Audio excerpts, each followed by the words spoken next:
So you say the point I make about taking the power back. It's absolutely true. And again, I've noticed. I guess part of this comes from being a classroom teacher. Sometimes the students who are the most uncomfortable or most stressed out are the ones cracking the jokes, right? And always chatting with you, and that's fine because that's their coping mechanism. But as in a game setting, like how do you control that?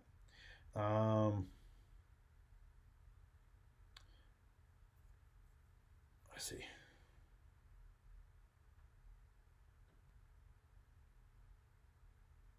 So right, and so first off, yeah, Call of Cthulhu, yeah, and again, Call of Cthulhu tends to attract people who are really into the literary and the historical aspect, and that's part of what makes it so effective. And right, the mysterious playwright speaking in iambic pentameter the entire time. I mean, that takes a lot of dedication to do something like that. I'm not even sure I'm pretty dedicated. I'm not even sure I'm that dedicated. But let's see. Justin says, as a game master, the other side is balancing people who use horror and role playing, perceived character. Yeah. So it's the psychosocial dynamic. And yeah, committing to getting into the psyche of a character can be scary. I have had one or two vampire characters, and frankly, playing the character scared me more than the game master ever could have because I had to dive into the mind of a pure predator and essentially a psychopath. And that was pretty much the scariest kind of experience I've had playing these games. And having the game master set up situations where I was willing to act on these character impulses that were totally degenerate. I'm seeing some great comments here.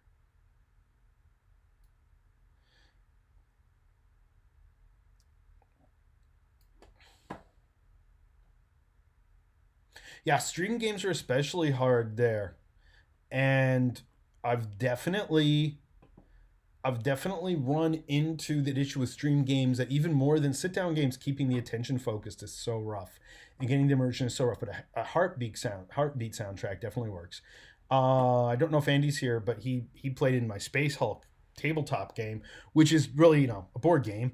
But I used the trailer for the movie Alien, the original Alien, as the timer. I shortened it to three. I collaged it to 3 minute timer, and that completely sets this stress, this tone.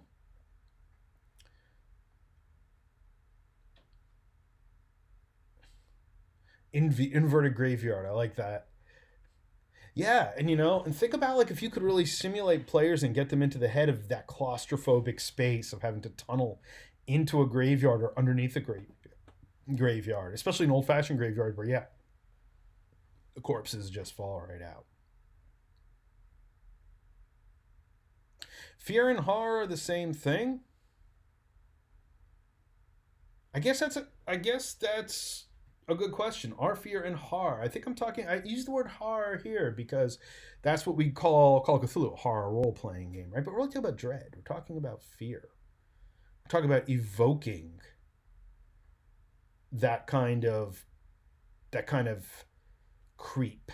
And it's really hard to do. And I think part of it is the player and the game master and everybody at the table does have to buy into it. I haven't run Fate of Cthulhu. I have actually looked through it a little bit, just like I've looked through the Gumshoe stuff, the Trail of Cthulhu, and that's actually quite good. It's a little more pulp. Now, mind you, the effectiveness I think of the Down Darker Trails game was that I originally really kept it going as this kind of pulp western, a little bit of mystery and fear and horror, on the side.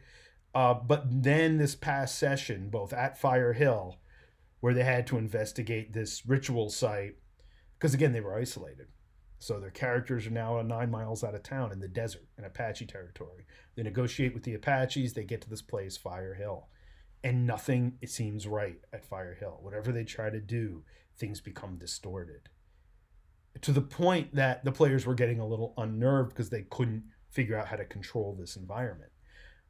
Then the undead coyotes showed up, but luckily they had already started leaving by then. If they had spent the night out on Fire Hill unprepared, I mean, all clues point to Fire Hill, of course, right? This is where we're going to send them, but that they were out there totally unprepared. They had not gotten all the information yet, and if they had spent the night out there, it would have actually probably been a very very bad game session for our heroes. And the kind of ha ha ha GM part of me was just waiting for them to spend the night there, but they were smart and they went back and found Benny. Last D&D campaign, players who never played D&D specifically or RPGs. A slaver cult temple, Deep Underground.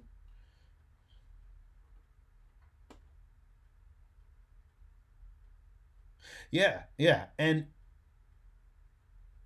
describing places where their characters are claustrophobic. Now, again, there tends to sometimes be a gap between what a player will feel and what a character will feel, but I feel the tool is limiting character perception. Like everything I've talked about tonight is all about limiting character perception. It's limiting how characters are able to perceive and control and interact with the game environment. And I think that really goes a long way to getting into the psyche of the players. And again, I'm sure you see the comments. Yeah, well, like I said, that's there were 2 points at during this last game that it turned into a horror game from a Western game, and I knew I had them when I could hear a pin drop around the table. And when our one player Mel said she's like, I'm actually having heart palpitations, I was like, I got him. So I just kept it going. I kept ratcheting it up, you know. And what Benny said became stranger and became creepier. It became more disjointed, and that was starting to throw everybody again, especially because they had already had Benny as this character that's like that rock solid buddy you got that will help you out with his truck in any situation. You know, he'll tell you what he thinks, but it's okay because he's a great guy, and you're like, okay. And then suddenly it inverts, and he becomes clearly influenced by something else.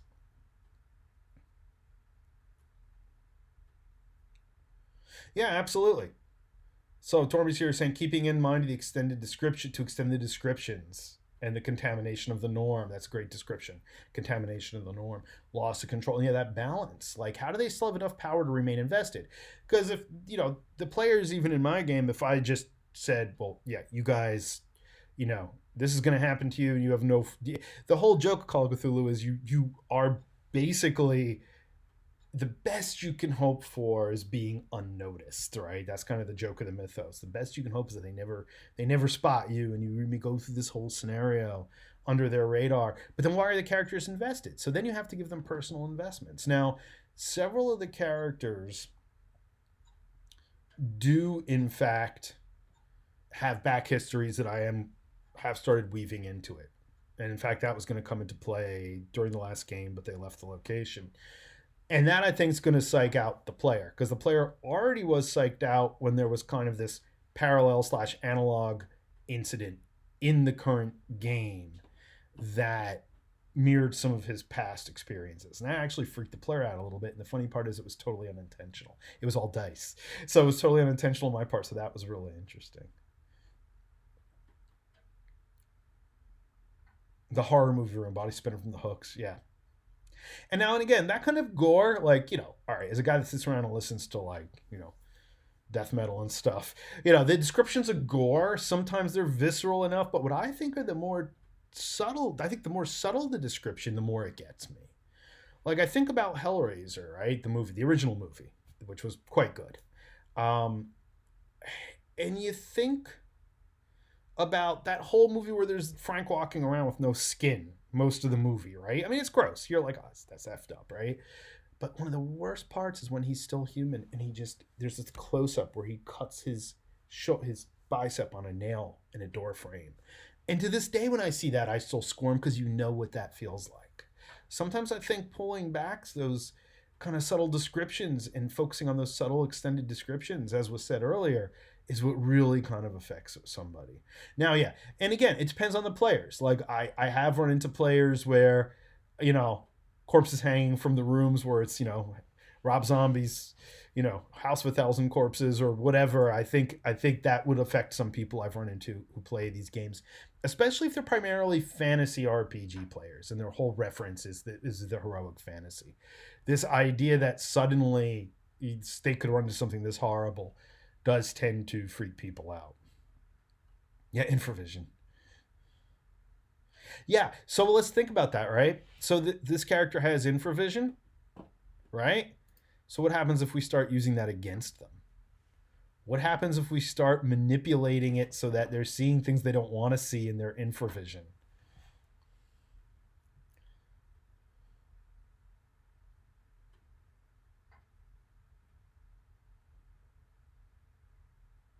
Yeah, and having things that don't line up is an absolutely great way to kind of start psyching players out. More so than the splatter and the gore. Sometimes when something's just not right. And that was part of what happened in another section of this story of this scenario. Just these little things were out of place, and that really started bothering them and started getting in their head. And even though it's a game, right? We know it's not real. We hope you know it's not real. It's all fantasy.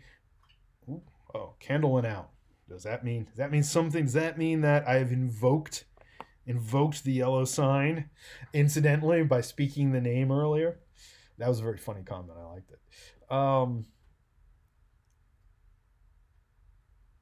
Yeah, contamination of the norm is a great descriptor, and that's what I talk about early on in the chat. That take these normal things and twist them, but the contamination is contamination in the sense that it could almost be infectious, right? When we have this whole disease subplot going on in the town that they're in right now in Cthulhu, and that's freaking them out because again, well, we just went through a pandemic, right? And people are freaked out.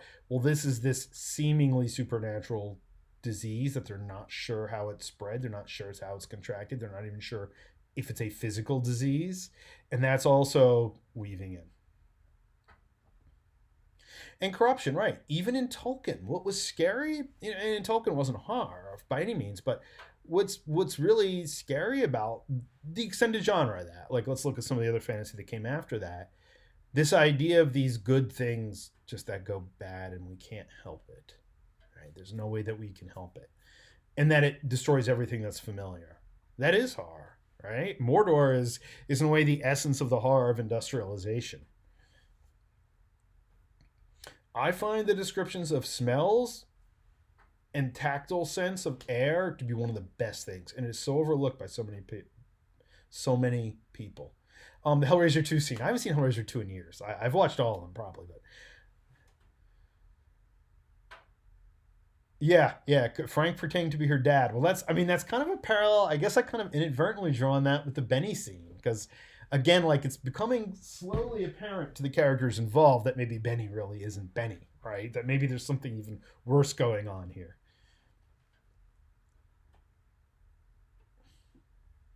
Right. And by distorting the sensory input.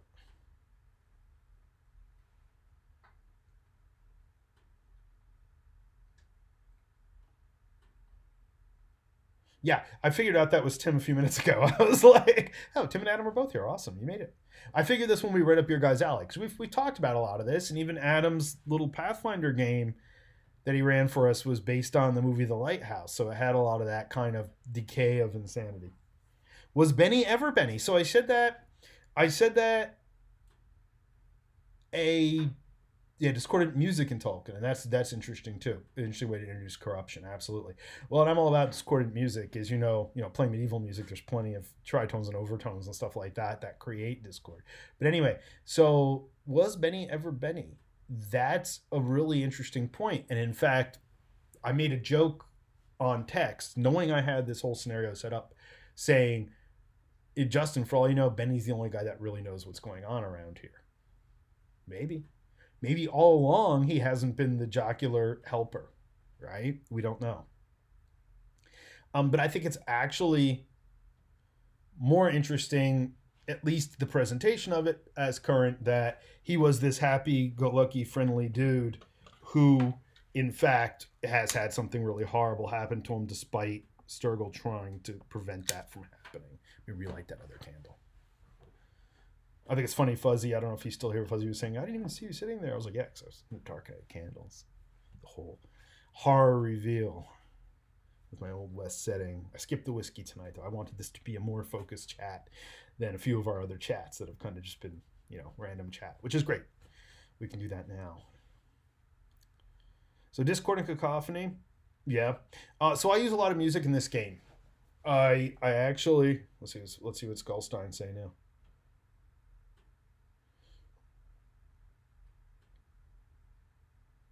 Could have Fate of Edgar. Yeah, maybe. So Calliope music that's slightly off key. I mean, again, I know a lot of hurdy-gurdy players, and a slightly off key hurdy-gurdy or a slightly off key, what would I say? A squeeze box. I just had a discussion about this instrument earlier, the mini accordion squeeze box. But anyway, a squeeze box that's slightly off key can be very distressing, can be very unsettling. Pianos that are slightly out of tune. So for this game, I use a lot of Western movie music. I use, of course, The Man with No Name soundtracks and Once Upon a Time in the West, for that kind of gothic Western. For the more occult-driven scenes, I do put on Fields of the Nephilim, especially their first album, Dawnraiser, which is essentially modeled after Once Upon a Time in the West with all this kind of gothic, westernish type sound to it. I've played 16 horsepower in the background. I do have a couple tracks of authentic saloon music on piano.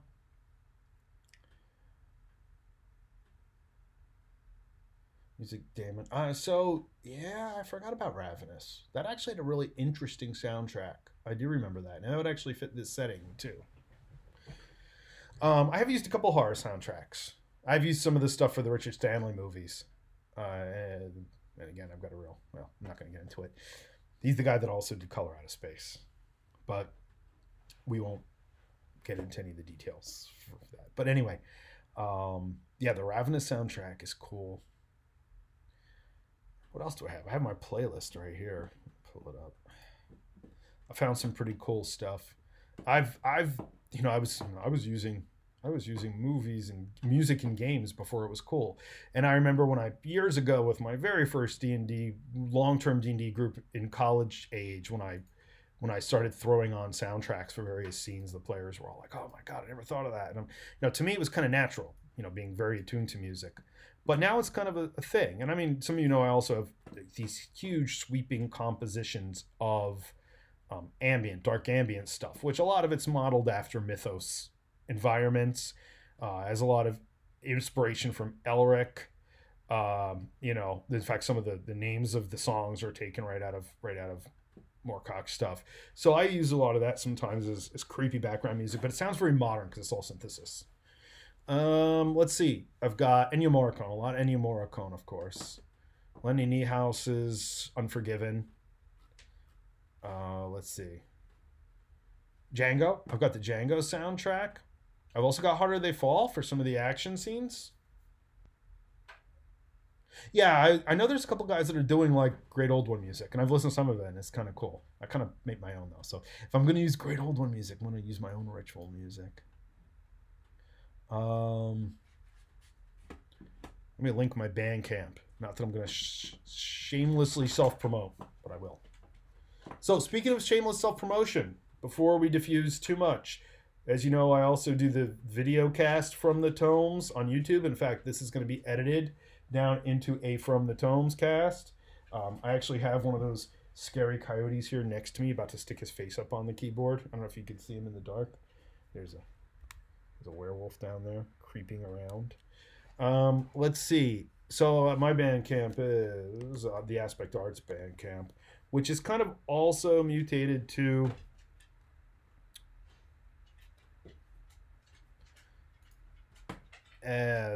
sound effect design, because that's one of the things that I also do, and I've been kind of trying to rev up.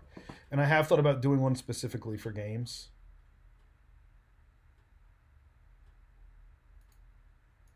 But anyway, there's like 3 albums. You can download most of it or you can listen to most of it for free and then download some of it. And a lot of that has the 3 albums, the 3 or 4 ambient albums. Well, 2 ambient albums that I wrote that I think would be appropriate for this kind of thing. One is a lot of spoken word and poetry over it, which is less appropriate because it's, and that's another thing. Like, I really try to avoid music with lyrics. I think lyrics tend to, and if you get something somebody can sing along with, unless it's period. Now, I did download recently a collection of songs of the Old West, which have a lot of the ballads and fiddle songs and stuff like that, by Max Gardner and Rex Rideout. It is called Frontier Favorites, Old Time Music of the West. And that's got some of the really kind of classic like fiddle ballads and stuff like that. We do have dueling banjos queued up for when things get scary. So Red Dead 2 is amazing. I've watched it played recently. I still haven't gotten to play it. But yeah, there's some really cool sounds and music and atmospheres in there that I could totally use. What else have I used for this particular game, given the Old West setting?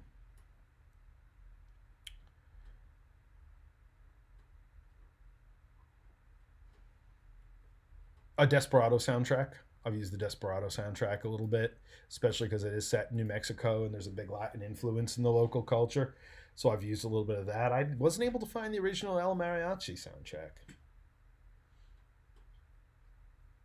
I've heard. Like I said, I've watching Red Dead being played now, and I agree. I think it's a masterpiece. Just especially as an enthusiast in this whole genre, I'm really into it. It's extremely realistic too, and extremely fun to play. I mean, to the point of the weaponry, the horse having to take care of the horse.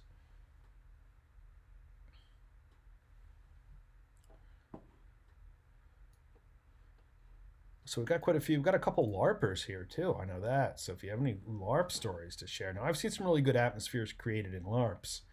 Um, not I haven't done it as much recently as a player, but I know there's been some really cool stuff. So the Unforgiven soundtrack, of course is wonderful too. Lenny Niehaus, I think, and Clint Eastwood actually composed some of it. Huh, I didn't know that, or at least assisted with some of it. So yes, I've played Deadlands. I actually played Deadlands, the first edition of Deadlands, with the writer and developer at Gen Con years and years and years ago. I love Deadlands. I love the concept, and in fact, a lot of the Down Darker Trails mood and atmosphere that I've been evoking is also taken from Deadlands. The system I found was extremely unique and unwieldy, the card system. I thought it was really interesting, but I remember one time we did play it. I don't know if anyone who played it's in this chat right now, but we did play it with a group at one point, and I remember one combat for like three zombies took like quite a while to get through. And for as much as I enjoyed the setting and I liked the unique idea of the system, it just was especially now not where my interest is in gaming.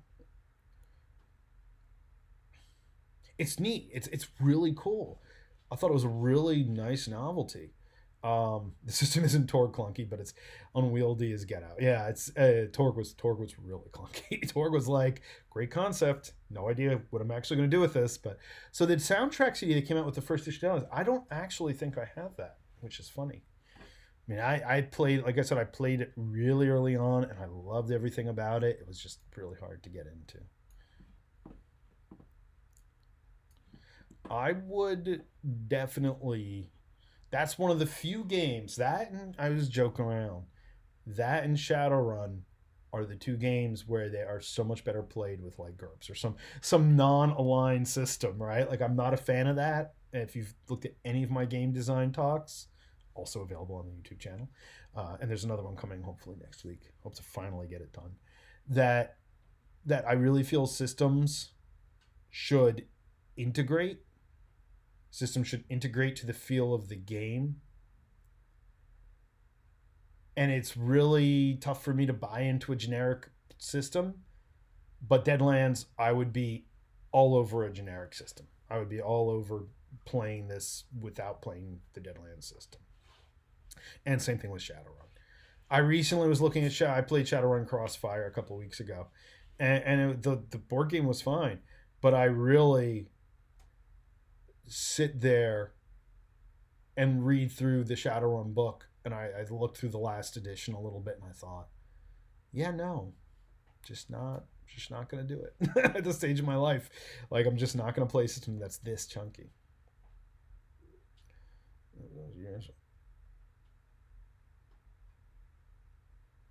Yeah, the scariest or the most. So that's the other thing, and like I said, so there was horror base picked up all. Oh yeah, I love Deadlands. It's just tough to play though. It is tough to play. And how important editing is, absolutely. So somebody said something about, let's see, discussing things as calling things the scariest. So that's something I like in the one Reddit I'm on where we were talking about this horror gaming. Somebody mentioned impressing upon the character how scary something is to the how as a game master to impress how scary something is. And I was kind of like, no, you shouldn't do that. Like, you shouldn't tell them how scary it is to their character because then it's not scary, right? It's the old in creative writing. It's the old telling and not showing. How is it scary to the character?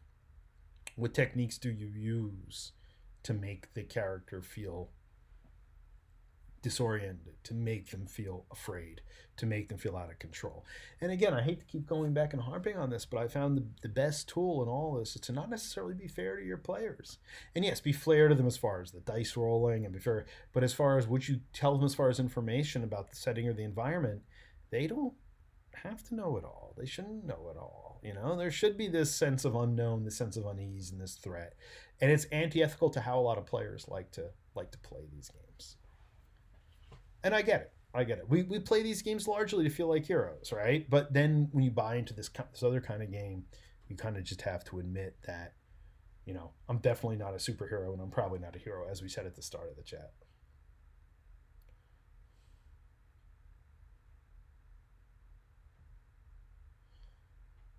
Just reading some stuff on systems. I haven't looked at Riddle of Steel.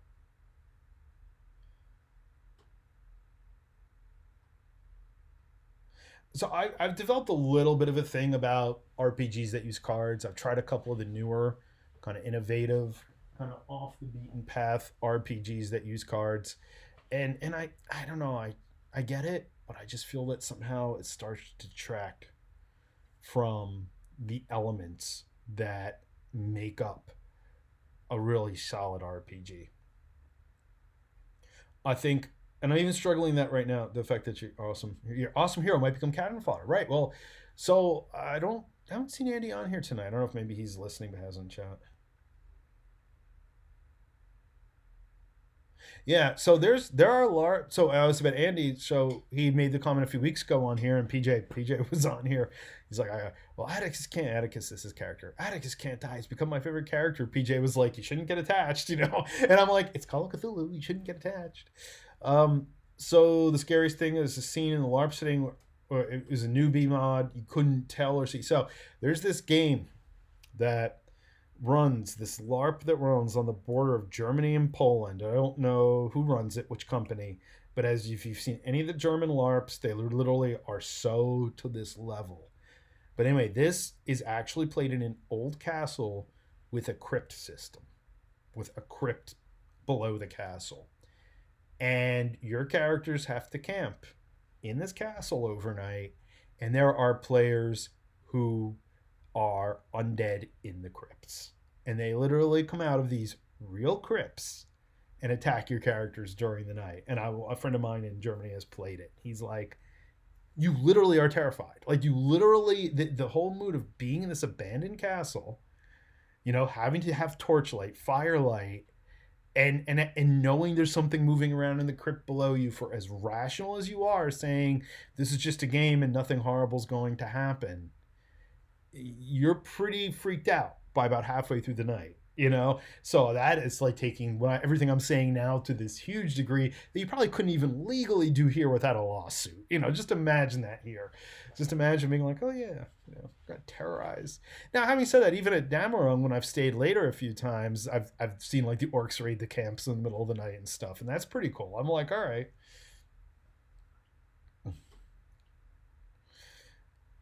Yeah, I mean, you gotta have. That's the other thing about those. The other thing about that is, you know, I've been to like the German version of the Renaissance Fair where there are people on their like eighth beer throwing a live steel axe like into a stump, you know. And again, this whole idea we have here of and these are family friendly events. So this whole idea we have here of, you know, oh, can't hurt or upset anybody, just goes right out the window when you go to other places in the world where they're like, well, you signed up, you know, you came in. I don't scare terribly easily, but I think staying in that castle. I mean, I've been in some of those castles, not that castle. I've been in some castles where, and I've been down in crypts, and I've worked in an old seminary My first job out of undergrad was doing tech and IT support at this old seminary building. And they had a crypt system below that, and they had these tunnels below that. And even in broad daylight, if you were down there for a while, it would get to you, you know. And I consider myself pretty into all this, but I was like, yeah, it's being down there for an hour or so working on something, and you think you hear someone coming up the hall, and there's no one there, you know. Alien's a terrifying movie. It's one of my favorite movies. It ranks up there with John Carpenter's The Thing, which is also terrifying. It's terrifying in that again, that pulling safety and reality out from underneath you.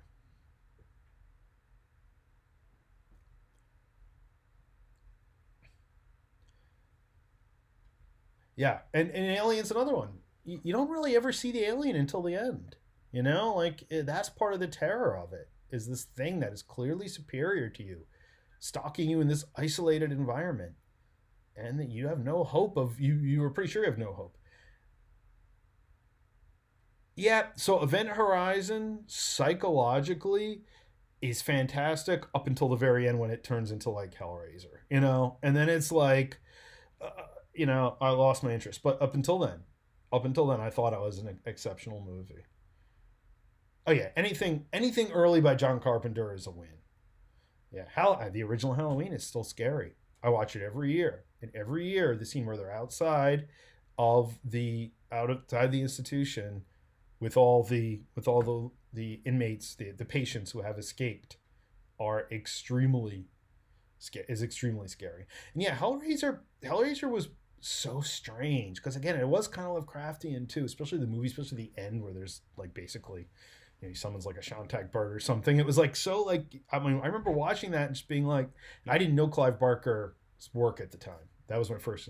I actually ended up later on meeting Clive Barker and being introduced to all these bands by Clive Barker when he was talking to them, like Coil and a lot of that weird experimental stuff. So when I first watched Hellraiser, I just was like, what am I even seeing? You know, and talk about something that takes normal familiar and distorts everything. Coil's one of my all time favorite bands. A lot of my early ambient work's based on Coil. I did get to go see Coil several times. The last little bit that they played, I knew John Balance not really well, but I did talk to him more than once online and in person. Actually, he avoided me in person because he was an introvert, extreme introvert. But I caught him in an elevator. That's what I did. But I did talk to them quite extensively online for a while, and they're really brilliant. But they can only have existed during that time. Like, you know what I mean? It's like, for as sad as I am that they're all no longer with us. Same thing with Psychic TV and Throbbing Gristle and all those guys. They were existing in a time they had to exist in.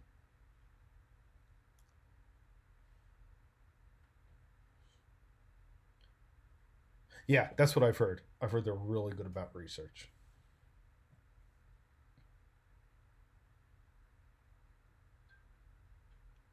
And I've seen a little bit of Dead by Daylight, and I thought it was pretty good. Again, I unfortunately do not get to sit down and play a lot of games right now, video games, but there are a few that are definitely on the list.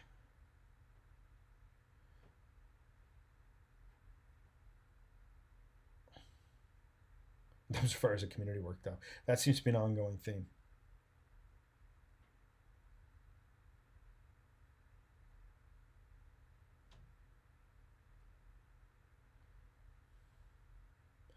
Unfortunately, that's like the people that always want to play chaotic evil characters in a D&D party.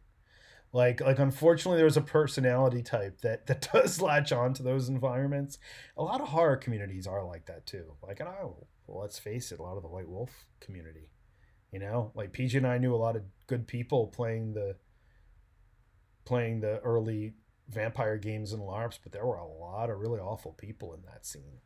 People who really took the monstrous, I'm going to be the monster, to a real degree, to a degree that was by all means toxic. Some of the devs were like that too. I don't remember how much contact PJ had with some of the guys like Ian Lemke that came to the games, but he was a problematic individual. He wasn't a very nice guy. That whole early scene of those games was definitely different. Definitely unusual characters that got attracted to them, and not game characters, the real characters. Yeah, yeah. Again, I mean, there's obviously you and Bigelow and Carrie and that whole crew. Yeah, yeah, yeah, yeah. And and Ryan Hagen was a friend of mine recently did some artwork for Ryan Hagen, and I just warned her. I was like, just so you know, I'm like, hey, take the money and run. Oh, see, my other candle went out. I said, take the money and run. I said, but just beware that he has a reputation of behaviors. Yeah, well, they're the new White Wolf, as far as I know, does not actually involve a lot of the original crew, and I've heard they're even worse in the douchey category. I don't know. I haven't really followed anything they've done the past 10 years. So, oh, I know they've, yeah, yeah, yeah. Um, I know White Wolf steals stuff because for their Dark Ages game, they took things that I had submitted and never credited me for it, like exact verbiage. And I mean, what are you gonna do? Like, you know, it was kind of like, do I get a lawyer? At that time, I was like 24 or something with no money. I'm like, do I get a lawyer and sue White Wolf over stealing the ideas I submitted to them? It's kind of like, yeah, no, they were kind of awful people in some ways, but it was weird. It was that whole thing of people who never had power or never had popularity suddenly getting it, and I think it went right to their heads in many cases.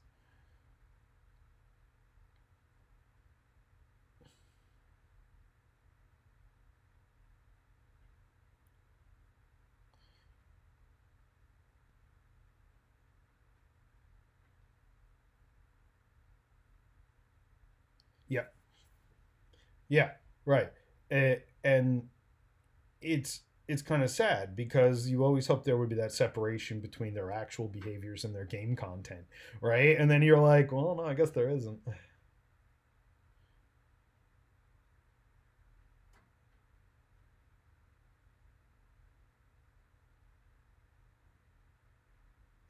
How much vampires would purely blood? Ouch, ouch, ouch, ouch, ouch, ouch. And don't get me wrong, I still love vampire, right? Yeah, I hadn't even thought of that angle. Ow. Um, I yeah, and the new white wolf, there has been a lot of shady sort of racist stuff in there that they're passing off as the edgy, oh, this is those characters thing. But I'm like, but is it necessary in 2022? Like, is it like at least the original White Wolf like really went out of their way to say, um, things like the Holocaust was not the responsibility of monsters because there were real monsters. Like at least they did that. They drew that line there. Whereas the new White Wolf, I know they've had like some Nazi shit crop up in their games. And again, people don't get irony. Like I know from bands like Death in June, like oh, there's this dude who's absolutely you know being very, or even early, Death in June, Doug P is borderline. He's a weird dude, but Susie Sue and Joy Division using Nazi imagery, and who should up at their shows? Nazis. Like they didn't get that they were the target, right? They were too dumb to realize that they were the target. It's like no, Susie Sue is definitely not a Nazi, and Joy Division were definitely not Nazis. They were being satirical in terms of culture. And again, in the Cold War in the '80s in England, you could do that. Now I don't even think you should do that. But that's my personal opinion. Oh yeah, absolutely. Yes, American metal band. I present to you Slayer. Back to Slayer. How does it always get back to Slayer, PJ? Oh yeah, yeah. The Wehrmacht fan club. Yeah, I know. And Jeff Hanneman posting with all the Nazi shit. I was just like, dude. Like, and again, they always made a point to say, oh, they literally admitted it's just for shock effect. Like they didn't even pretend that it was real. But then again, there are a lot of dumb people out there, right? Like there's a lot of people who see that and are like, oh, we got cat bombed. The Pudgewalla has appeared. He likes to jump on the back here when I'm talking. See? You can't see him either. There he is. Pudgewalla Cat Bomb.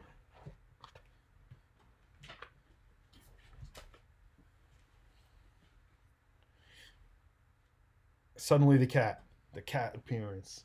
He does that too. I do my online lessons. He likes to sit up there. He's wondering why I'm not on the couch yet. See? It's like, it's 8 o'clock. Why aren't you on the couch? Yep. Yep. He's big. Both of them are. They're a year old. A year old this week. For anyone who's new, this is what our chats are normally like. That first part was very focused, which I enjoyed, by the way. And thanks everybody for tuning in. That was really awesome to have like kind of a focused discussion on something. Next week will be the fate of Benny. Or maybe 2 weeks. We're actually not going to play this weekend, but we'll. Cat high tonight. Yeah. Yeah, no, really, guys. Honestly, guys use generically because I'm not sure of everybody who's in here gender wise, but thanks for coming in. I think it was very successful. Now, you know what? You're not alone, PJ. I know quite a few people for being a poser Satanist. The time where I never pretended to be a Satanist, but that's funny. Sorry for calling him out for being a poser Satanist. That's hilarious. And again, I always appreciated Slayer for what they were at the time. And in fact, I listened to Show No Mercy again last week, and I was like, okay, yes, objectively, 40 years later, this is not a very good album. But at the time, it was kind of like it was something that we had never really heard before. If you got it in like 84 or 85 right after it came out, you were just like, because it was more of a punk album. Even the production, it's such this really kind of just like not as bad as Mayhem, where it sounds like it's been recorded on an answering machine and mixed on an answering machine. Oh yeah, he's definitely channeling Rodriguez and the Night Stalker and and Manson and that whole California cult scene. I mean, again, I always definitely saw Slayer as an act. I was never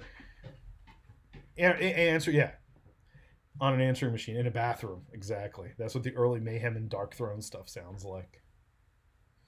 Yeah, it was great chatting with everyone. I hope you'll come back next week. I don't know what the topic will be, if we'll have a focused topic or if we'll just chat. But this seems to be a popular format. So hopefully we'll keep with it.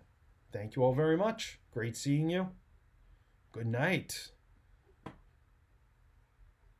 We shall see you, and it was great to have the discussion. Absolutely.